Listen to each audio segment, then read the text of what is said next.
I know what I wish Ralph Nader would investigate next. Marriage. It's not safe. Not safe at any speed.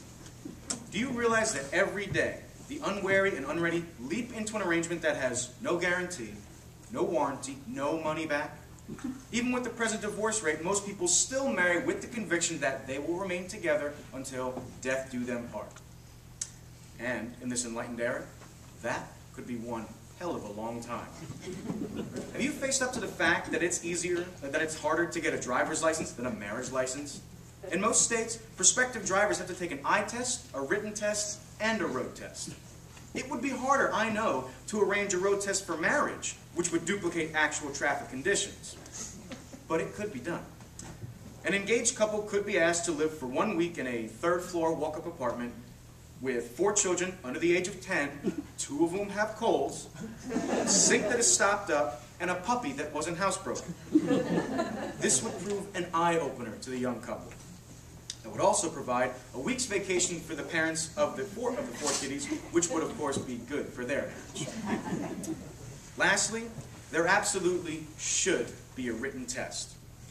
I know that psychiatrists say that the chief causes of trouble in a marriage are money, sex, and in-laws.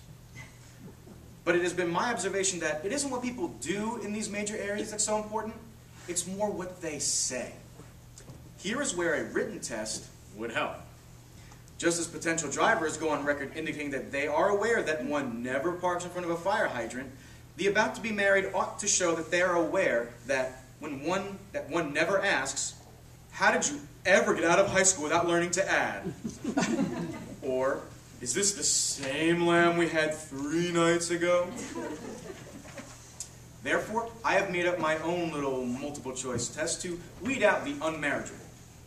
It's audience participation time. Let's see how everyone does. How is the roast beef? Is the correct response A, roast beef? I thought it was pot roast. B, honey, do we have any ketchup? Or C, great. Let's try another one. Can you tell that I've lost weight? Careful with this one, fellas. A, not really. I'd say you have to lose another 10 pounds before it really begins to show. B, if you say so. Or C, wow. Do you love me as much as the day we were married?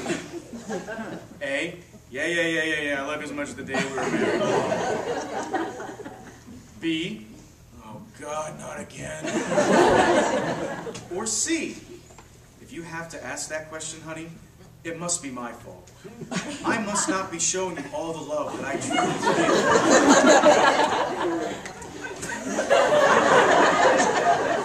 This one knows it. Will you lower the volume on that damn ball game? A, if I lower that ball game, all I'll hear is you screaming at the kids. B, when you're listening to American Idol, I can hear it down the block. C, oh, is it bothering you? Why don't I go up to the guest room and watch the game on the small TV? See a pattern starting to develop here? If she says, "You never talk to me," you should respond with A, I don't talk to you because the only topics in the world that interest you are Billy's rotten report card and your rotten dishwasher. B, of course I talk to you. What am I doing now? Or C, and here I was sitting and thinking how beautiful you are and how lucky I am and how peaceful it was. When you write a check, will you, for God's sake, please write down the amount somewhere? A, why do you carry on like a crazy person? Nothing ever happens. We haven't had a check bounce yet. B, okay, you're Donald Trump. You write out the checks.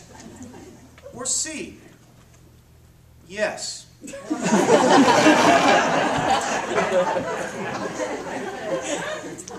Eat Gad, does our kid have to eat that way? A. No, I coach him to eat that way because I know it drives you crazy. B. That kid just happens to be your kid. Anytime you want to give him your famous lecture on table manners, I'll be rooting for you. C. Darling, I want to reprimand him, but he's so exactly like you that I just melt.